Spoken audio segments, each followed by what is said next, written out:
एक प्रकार का हादसा वो होता है जो कि ऐसा इफेक्ट डालता है जो कि हजारों सालों तक इंसानों को भुगतना पड़ता है। ये पूरे इंडिया की ही नहीं बल्कि पूरे विश्व की सबसे बड़ी इंडस्ट्रियल डिजास्टर थी जिसका अंजाम आज भी भुगता जा रहा है। जितने लोग चार्नोबिल बीईएल प्लांट को जानते हैं उन सबको ये तो पता ही होगा कि उस घटना का असर 20,000 साल तक धरती पर रहेगा। पर यह घटना अपना इफेक्ट भारत के हार्ट पर बहुत समय के लिए छोड़कर चली गई है। इसका इफेक्ट तब तक रहेगा जब तक ये धरती रहेगी।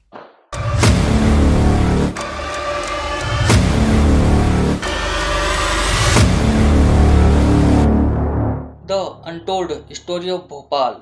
इस रात के बाद भोपाल में अगले दिन ऑफकोर्स सनराइज तो हुआ, बट उस सूरज में कोई चमक नहीं थी और वो चमक आज तक नहीं लौटी। चमक लोगों के चेहरे की खुशी की, चमक वहाँ के तंदुरुस्त बच्चों की।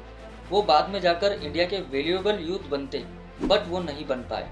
भोपाल गैस डिजास्टर ये हिंदुस्तान की हिस्ट्री में एक ऐसा घाव बनकर रह गया है जो कि कभी ठीक नहीं होगा। कई अनटोल्ड बातें हैं जो कि जब दुनिया के सामने आई तब ये हमें बार बार याद दिलाती है कि इंसान ही अपने पैर पर कुल्हाड़ी मारता है। 2 दिसंबर 1984 की रात भोपाल के लोग उस रात को अपना दिन नॉर्मली बिताकर सो रहे थे। वो रात बाकी रातों की तरह नॉर्मली थी, बट उनको क्या पता था कि थोड़ी देर में उनकी जिंदगी में कयामत आने वाली है। 15 साल पहले यानी 1969 में मध्य प्रदेश में, जो कि इंडिया का सेंटर है, उसके कैपिटल भोपाल में एक नई फैक्ट्री स्टेब्लिश हुई और उस स्टेब्लिशमेंट के साथ साथ लोगों के चेहरे पर एक बहुत बड़ी खुशी आई। भोपाल के लोगों को जब उस समय जिस चीज की हार्डकोर नीड थी वो है नौकरी, क्योंकि उस टाइम नौकरी के लिए हर कोई परेशान था। यूनियन कार्बाइड इंडिया लिमिटेड एक पेस्टिसाइड बनाने वाली कंपनी थी। किसे पता था कि कीटनाशक बनाने वाली कंपनी ही भोपाल के लोगों का नाश कर देगी।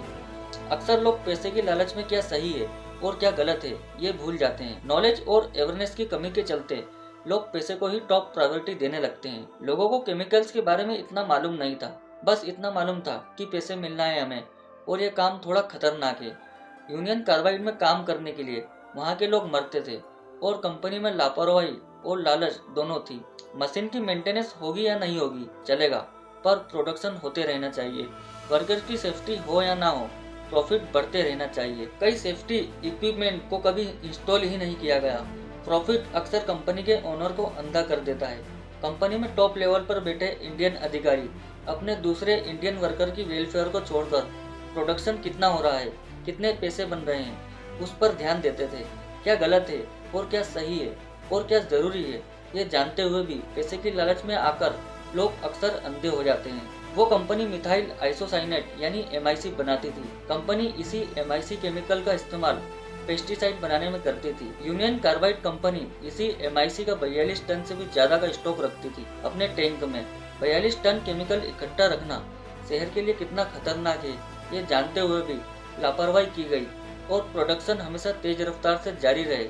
इसीलिए वर्कर और पूरी शहर की सेफ्टी को इग्नोर कर दिया गया। MIC पानी के साथ बहुत जल्दी वायलेंटली रिएक्ट करता है। ये MIC शहर के बीच में एक बम की तरह था और ये टाइम बम एक दिन फट गया। 2 दिसंबर 1984 की रात 12 बजे के आसपास अचानक से घरों के अंदर लोगों को अनकंट्रोलेबल खांसी शुरू हो गई।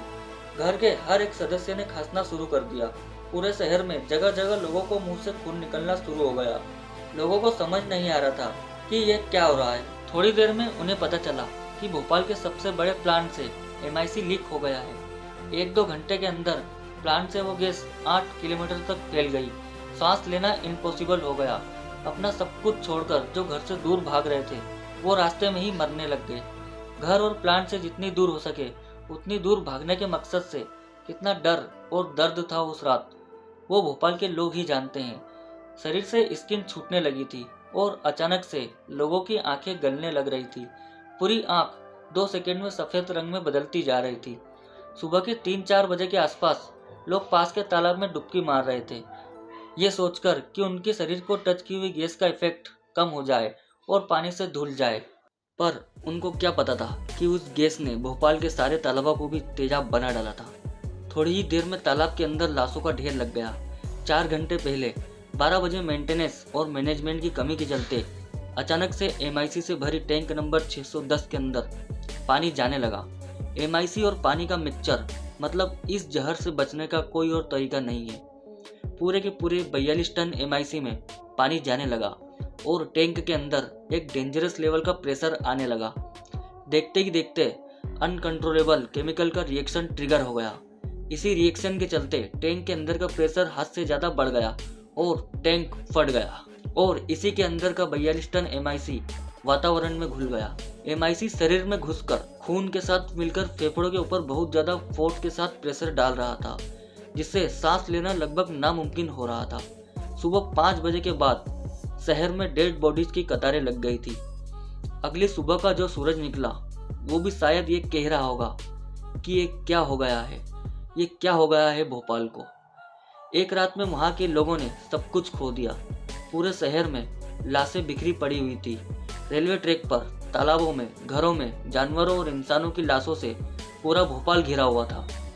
इस घटना के चलते भोपाल के लोगों ने एक रात में अपना घर खो दिया, अपने बच्चों को खो दिया, अपनी जिंदगी को खो दिया। पूरा इंडिया उस दिन कांप उठा था। करीब 2000 लोगों की मौत एक रात में हो गई थी और लाखों लोगों के अंदर वो जहर घुस गया जो कि उनके DNA को ब्रेक करके उनके आने वाली पीढ़ी को भी डिसेबल जन्म देने वाली थी। 5,20,000 से भी ज्यादा लोग उस गैस के संपर्क में आए। उनको, उनके आने वाले बच्चों को और उनके बच्चों की आने वाली पीढ़ी सब में बीमारी का एक ऑरिफिक एसेंस कर दिया। आने वाले कुछ दिनों के अंदर शारीरिक प्रॉब्लम, न्यूरोलॉजिकल प्रॉब्लम हर उस इंसान में दिखी जो गैस के संपर्क में आया था। ऑफिशियल आंकड़े ये बताते हैं कि करीब 3,787 लोगों की मौत हुई थी वहां पर। वहां के लोग अभी भी ये क्लेम करते हैं कि रियल नंबर 16,000 से भी ज्यादा है। भोपाल के आई विटनेस ये कहते हैं कि पहले 72 घंटों में ही 10,000 से भी ज्यादा लाश पूरे भोपाल में बिछ गई थी। उस घटना के कुछ दिन, महीने और साल बाद तो ऐसी हालत हो गई कि वहाँ के लोग ये कहने लगे कि उस रात जो मारे गए थे वो तो खुशनसीब थे, बदनसीब तो वो है जो बच गए। डिसेबल्ड बच्चे, कैंसर, न्यूरोलॉजिकल प्रॉब्लम, भोपाल को हमेशा के लिए उस गैस ने अपने चपेट में ले लिया था। उस दिन उस घटना का इफेक्ट आज भी भोपाल में मौजूद है। भोपाल में डिफेक्टिव बर्थ का नंबर बढ़ गया। कोई बच्चा बहरा पैदा होता तो कोई बिना रोशनी के जन्म लेता। आज भी वहाँ के कुछ लोग रेगुलरली हॉस्पिटल जाते हैं उस गैस के चलते हुई बीमारी या उससे रिलेटेड कोई प्रॉब्लम को ट्रीट करवाने के लिए।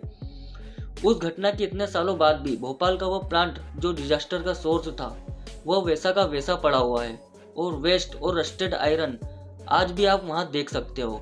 इस घटना के दशकों बाद भी फैक्ट्री से दूर दूर तक ग्राउंड वाटर का कई हिस्सा टॉक्सिक केमिकल से प्रदूषित पाया गया है। इसीलिए हेडपंप और मोटर के थ्रू कुछ घरों में ही साफ पानी निकलता है। ज्यादातर घरों में वही पानी निकलता है जो कि दिखता तो साफ है बट उसमें आज भी कई तरह के एलिमेंट्स मौजूद हैं, जो कि 3 दिसंबर 1984 की रात को पूरे शहर में मौजूद हर एक चीज को टच कर गया था। यूनियन कार्बाइड के चेयरमैन वीरन एडरसन ने 24 फरवरी 1989 को इंडिया को $470 मिलियन यानी उस समय के 700 करोड़ रुपए इंडियन गवर्नमेंट के हाथों में सौंप दिए नुकसान की भरपाई के तौर पे। पर सवाल यह है कि सिर्फ ये 700 करोड़ रुपए से उनके DNA को रिपेयर किया जा सकता है? अगले ना जाने कितने पीढ़ियों के बच्चों के अंदर बर्थ इफेक्ट, कैंसर, ये सब जो चीजें हैं, क्या उनको ठीक किया जा सकता है? नहीं हो सकता। ये एक रिवर्सिबल चेंज है। लालच दुनिया को खत्म करता आया है, कर रहा है और खत्म करता रहेगा। लालच से जन्मी इच्छा समुद्र के पानी की तरह होती है, कितने भी पी लो प्यास नहीं बुझने वाली। और आखिरी में इंसान प्यास के मारे समुद्र का पानी इतना ज़्यादा पी लेता है कि प्यास तो बुझती नहीं बट उसकी मौत हो जाती है। किसी ने कहा था कि लालच सभी बुराइयों की जड़ है।